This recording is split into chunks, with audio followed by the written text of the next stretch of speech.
Hello, welcome to today's mechanics video. We're looking at connected particles, which is a part of the forces chapter, but specifically today we're going to be looking at situations involving pulleys. This video also acts as an introduction to the connected particles chapter as a whole, but there will be more videos on this stuff in future. But what do we need to know in order to be able to do this stuff? Well, the first thing we're going to cover is something called modelling assumptions.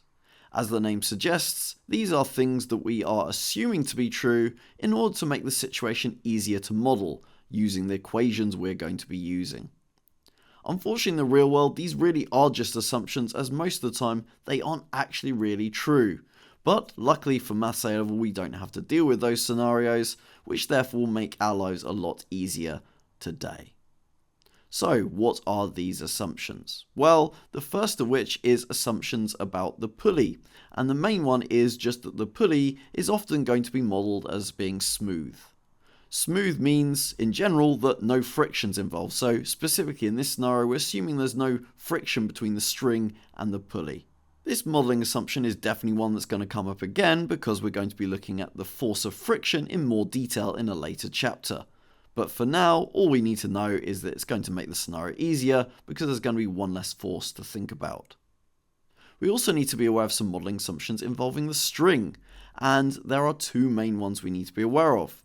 The first of which is that the string is going to be assumed to be light. This modelling assumption means we're assuming the string has no mass, but that doesn't really tell us how it's going to affect our equations. So more directly when it comes to doing our calculations, it means that we're going to say that the tension in the string is the same size throughout the string. And then the second modelling assumption is that we're going to assume that the string is inextensible. The clue's in the name. This modelling assumption means we're going to assume the string cannot stretch. But again, that's what the modelling assumption means. It doesn't tell us what the impact on the equations is, so the more direct impact that's of interest to us is it means any objects attached to the string are assumed to all have the same acceleration as each other, because as soon as one object pulls on the string, then all the other objects have to follow along at the same pace. So those are some facts to be aware of, but now how are we actually going to approach it? Well, basically this chapter really is an extension of what we've already covered before in this chapter, which is basically it's just going to boil down to F equals ma. All that's going to be different is that we've got more than one object to deal with now, and so therefore we're going to do a force diagram and a force equation for each individual separate object in the scenario. Although there are some connected particles scenarios where some people might choose to group objects together and treat them together as one big object, I've chosen to do the Pulleys scenario within connected particles first because I feel it does illustrate quite well why we might choose to look at the objects individually and how you could go about that using the intuition of what's going on with the scenario. A key thing to note though is that if you are looking at the individual objects and the individual force diagrams for those objects, you only should include the forces that are directly affecting the object you're doing the force diagram and force equation for. Even if there are forces or actions that are indirectly affecting your object, the maths should work out to show how that affects your object without you having to directly include that force in your force equation. And another thing to be aware of is it's really important that you consistently take account of the direction of acceleration when doing the F equals ma. This is technically something you're always meant to be doing with F equals ma calculations. However, in some more simple scenarios, being more sloppy with this is something you might be able to get away with, because if you don't guess the direction of acceleration correctly, then your acceleration value will just come out as negative to signify that it was in the opposite direction to what you guessed. However, because we've got more than one object now, all the equations need to be consistent with each other based on the same establishing facts. So therefore, do think of the direction of acceleration in relation to the positive direction when doing these calculations.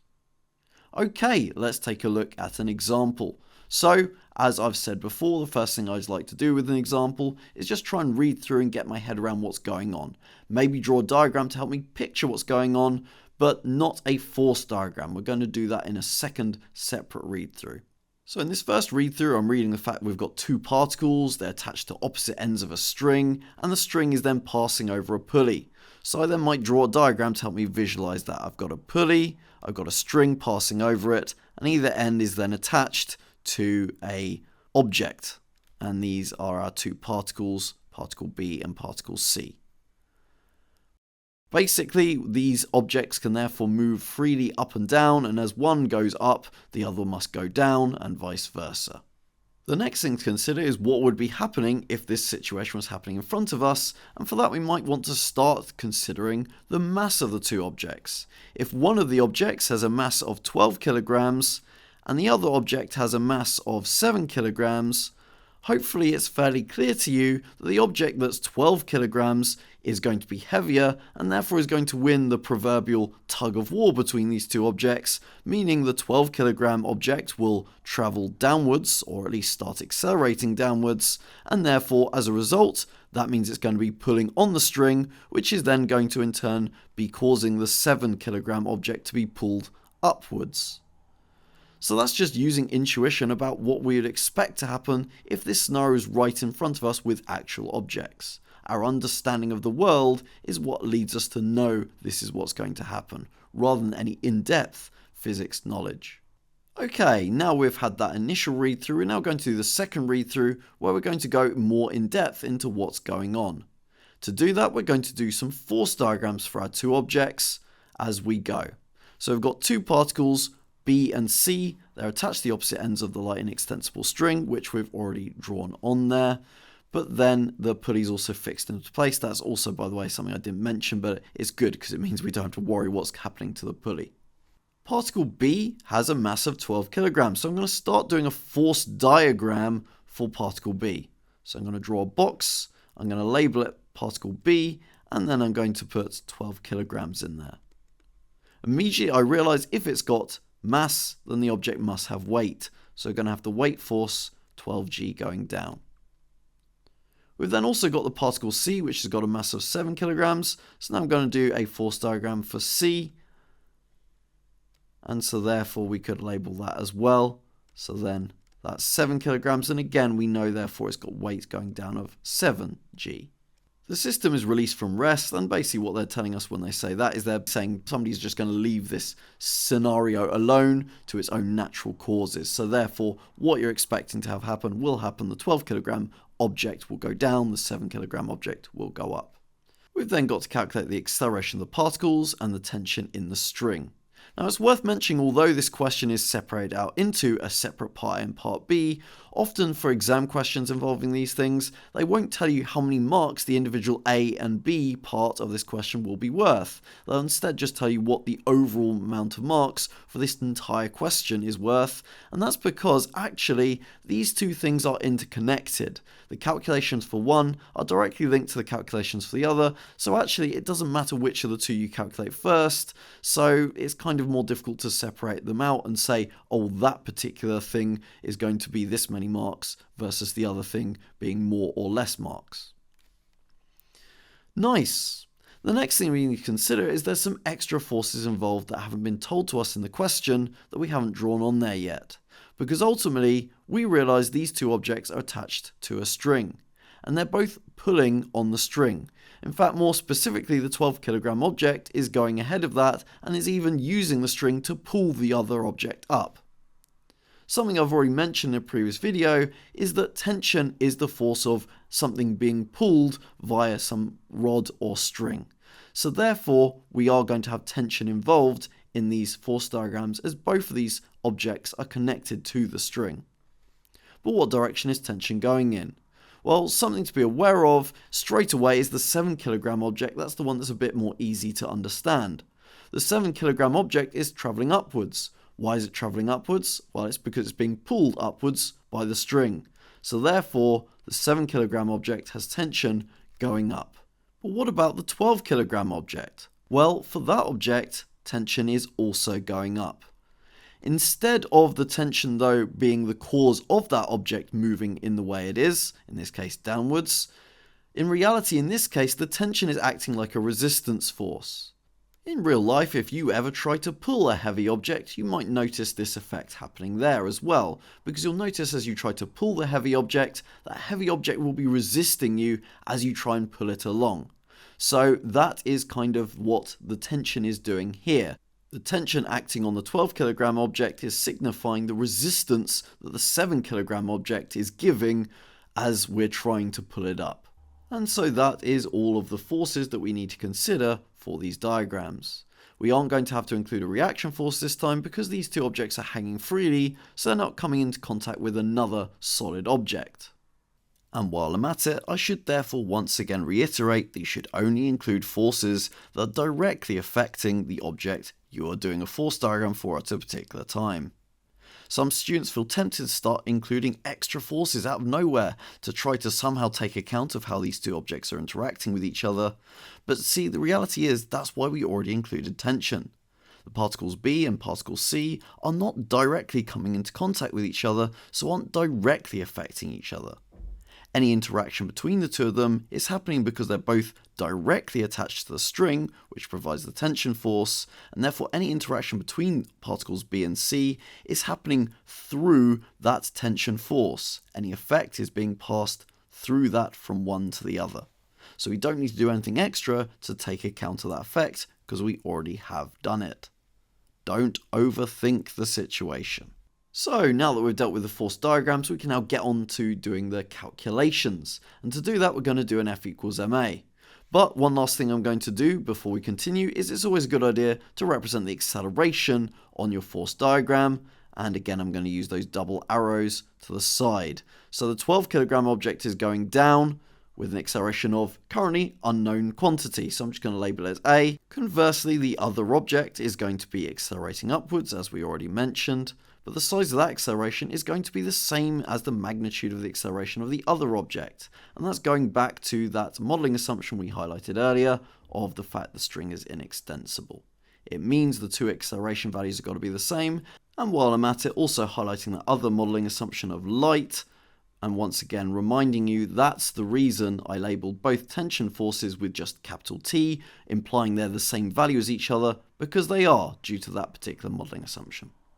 Next, we decide the positive direction, so I'm going to choose upwards as my positive direction. You can technically choose different positive directions for the two different objects, for the two different equations, but you may as well just choose one and then just stick with it. It helps avoid any confusion, I generally find.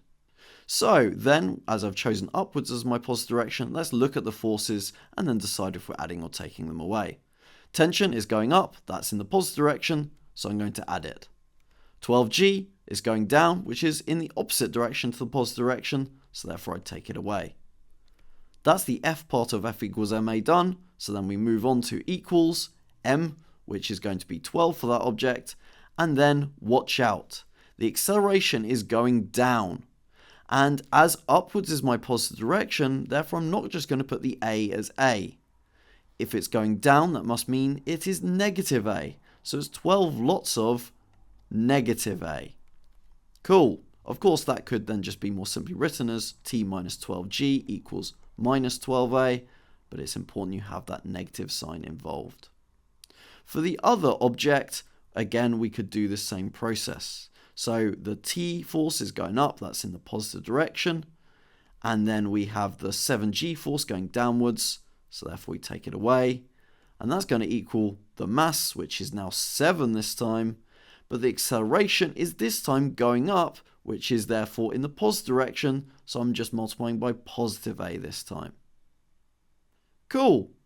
What now? Well, we've ultimately got two equations with two variables in each.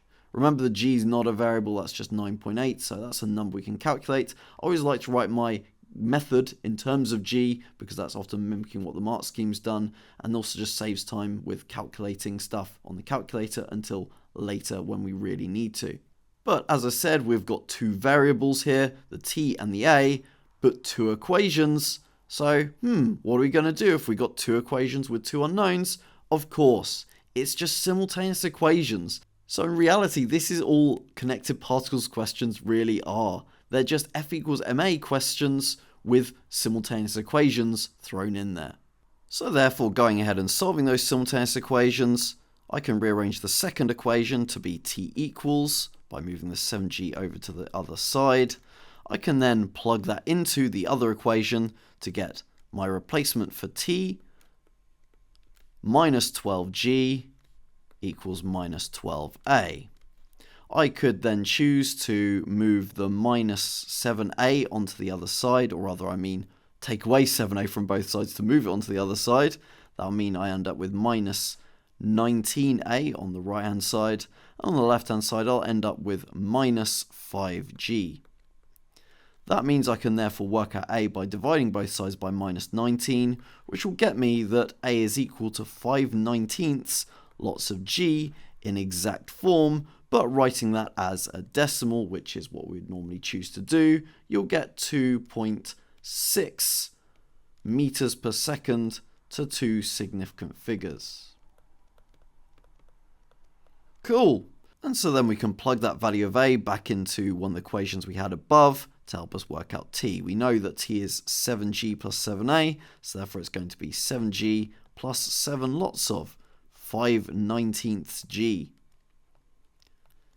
In exact form, that would be 168 over 19 lots of g, but then as a number, that would be 87 newtons to two significant figures. I've rounded both of those values to two significant figures because of the fact we're using g as 9.8, so that's why it only makes sense to leave our answers to two significant figures as a result. Okay, that is actually the idea behind connected particles.